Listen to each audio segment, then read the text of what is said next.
लिखिए problem. ABC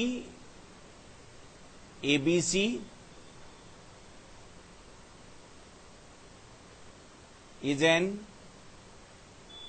anti-clockwise equilateral triangle। ऐसे है ए बी सी, बात समझ में आ रही है ना? ये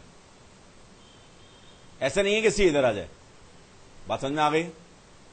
ABC is an anticlockwise equilateral triangle if A 1,1, B 3,3, then find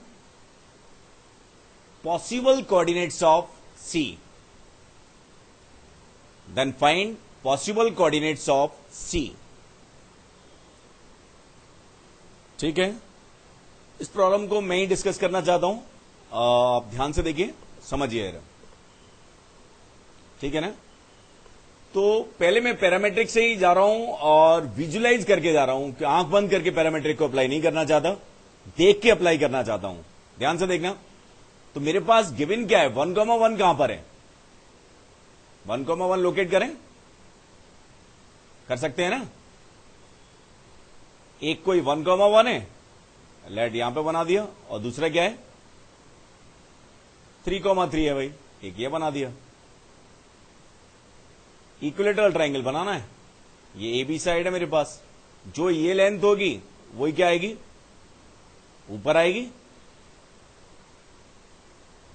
वही ऐसे आएगी, ये इक्विलेटरल ट्राइंगल बन जाएगा। ये ऊपर वाला ही क्यों लिया मैंने? एंटी क्लॉकवाइज लेना है, ऐसे जाना है हमें। बात समझ में आ रही है कि नहीं? समझ आ गया? अब कंसंट्रेट करना, मैं कैसे अप्रोच कर रहा हूं, बहुत सारे तरीके पॉसिबल हैं। तो इस प्रॉब्लम को मैं ही डिस्कस करूंगा थोड़ी ज्यादा अप्रोचेस से, जिससे कि चीजें अंडरस्टैंड कर पाएंगे, आप समझ पाएंगे। ध्यान से देखना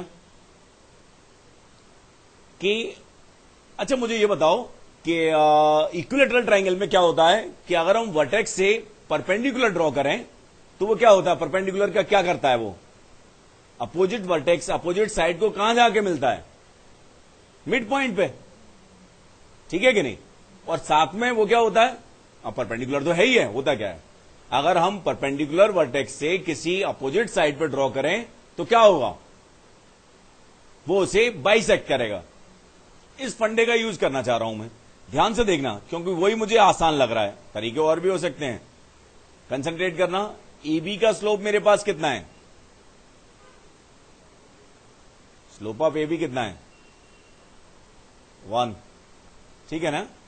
तो सी से जो मैंने परपेंडिकुलर ड्रॉ किया, कर दिया भैया ये ड्रॉ, तो इस लाइन का सी एम मान लिया। सी एम का स्लोप कितना होगा? सी एन मान लिया। सी एन का स्लोप कितना होगा? -1, ठीक है कि नहीं?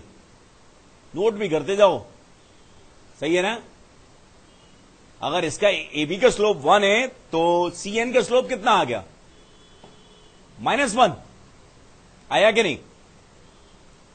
अब मेरे पास ये एंगल कितना आ चुका है? Tell me. 100, 135 है? तो ये वाला कितना है? मैं लॉजिक से ही कर रहा हूं, ये कितना है? 45। बात समझ में आई ना? है? मैं ज्यादा लिखना नहीं चाहता, ध्यान से देखिए, इतना समझ आया? है? कैसा ट्राइंगल है ये? इक्विलेटरल।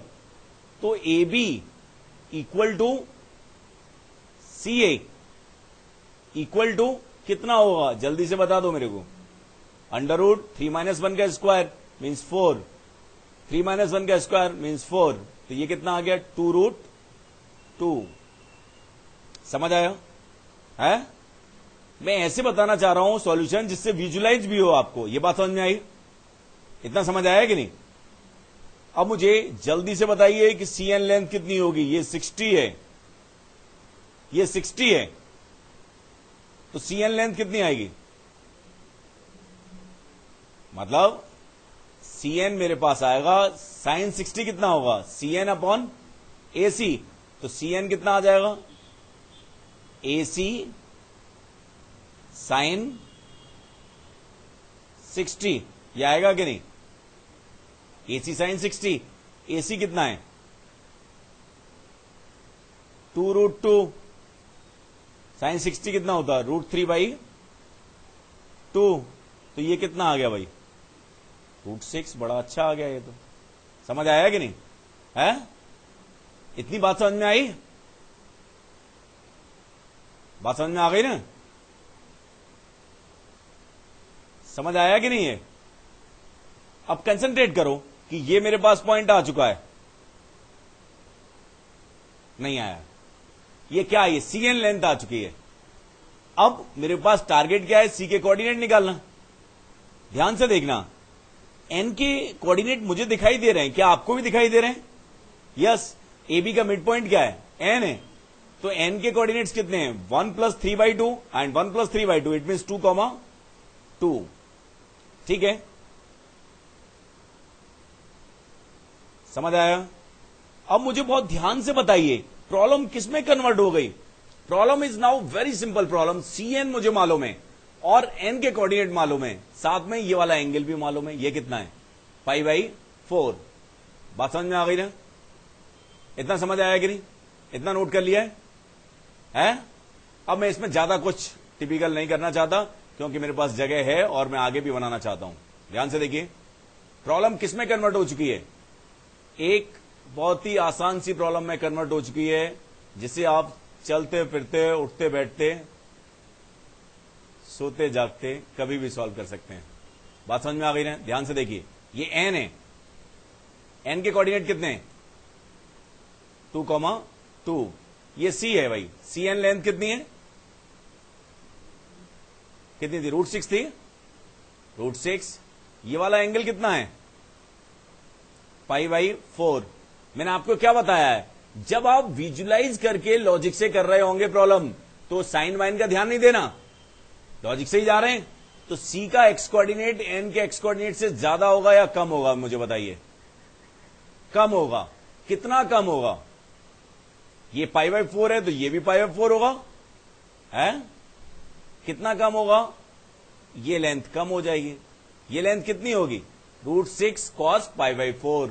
तो XC कितने पास कितना आ गया मेरे पास? ज्यादा लेंथी तो नहीं